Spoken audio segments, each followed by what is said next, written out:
how to rank Instagram URLs in Google search. Today I'm joined with Jesper Nissen, who has been growing a large following because of his strategies with ranking different social media platforms. And today's podcast is surrounding how do you rank Instagram posts in Google? Well, last year Meta changed their indexing rules for Instagram, and that's a thing that you should be aware of. If you post to Instagram, your Instagram profile will be crawls, and in most cases it also will be indexed by Google without you having to actually do anything. So that's just a thing to keep in mind. The thing is that these Instagram posts rank relatively well. Not as well as Facebook and X, but they do rank relatively well for long tail keywords, especially if you're doing local SEO. So what you need to do is you need to, of course, have an Instagram account and then just start posting. So when you have posted on Instagram and you click publish, then you get presented with a pop-up, and I'm talking about from the browser. I'm not using my phone to post. So, and then you get the pop-up with it done, and then you can click on your post and see the URL for that post.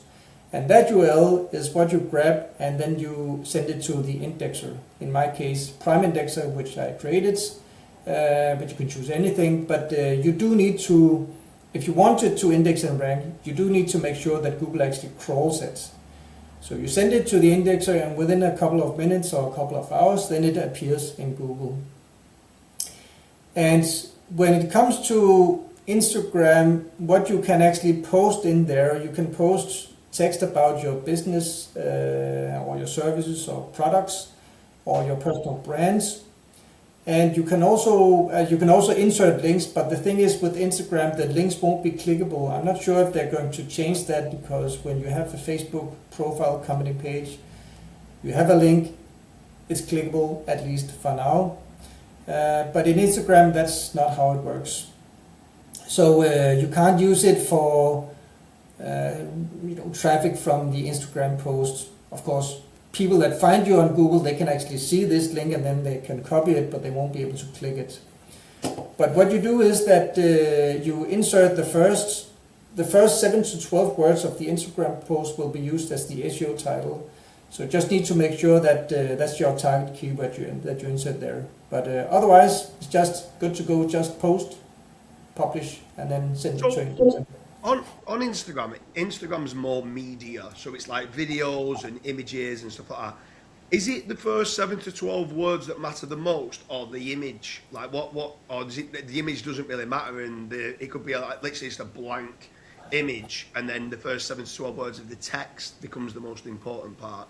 Or like, and are you doing long form type statuses, or are you looking just to quite almost like a tweet, do a short form, ask the question and directly answer it underneath it?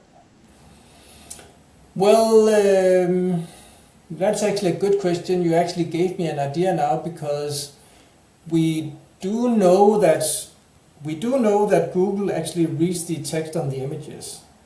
So of course, I always post something to my branded social media accounts, also Instagram, with something that matters. I never post blank images just to post.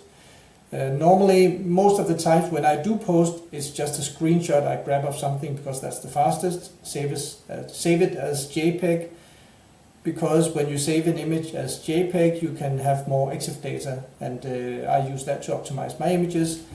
But I actually didn't think if it matters that you actually post text, readable text on the image. That might be that might be a benefit actually. So the reason I asked that, right, is because recently what we've been doing is we've become obsessed with reputation online. So I want to be trying to improve reviews, testimonials, awards, and case studies.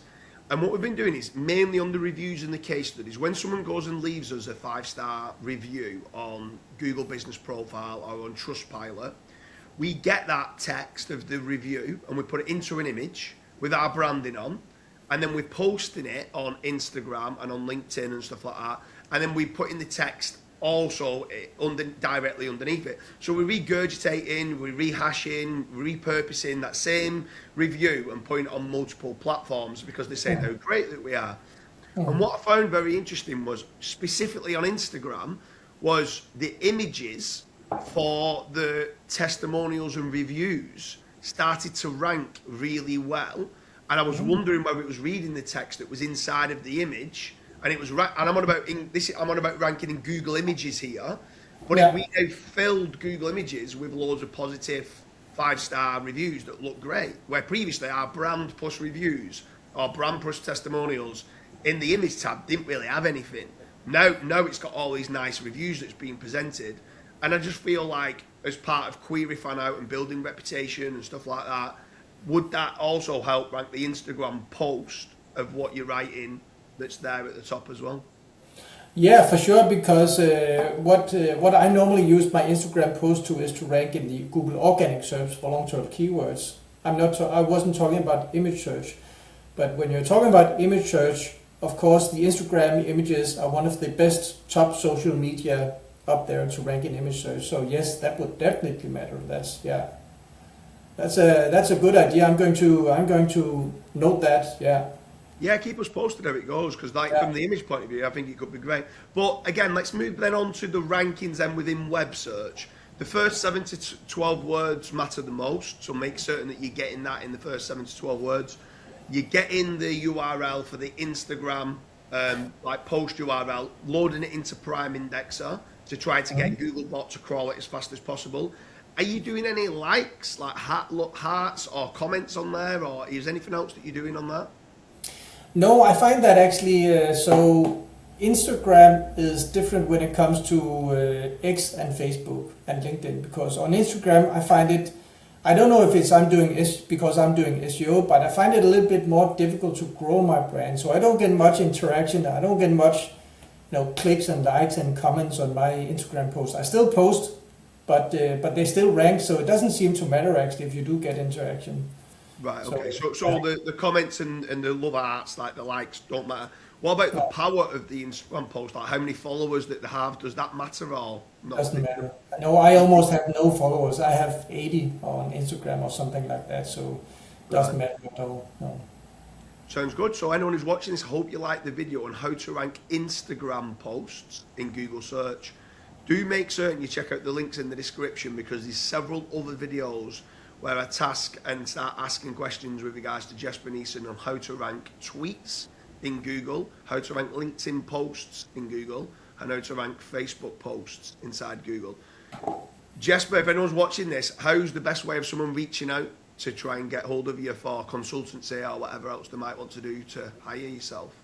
They can find me on X, Facebook and LinkedIn, and my website jespernissen.com.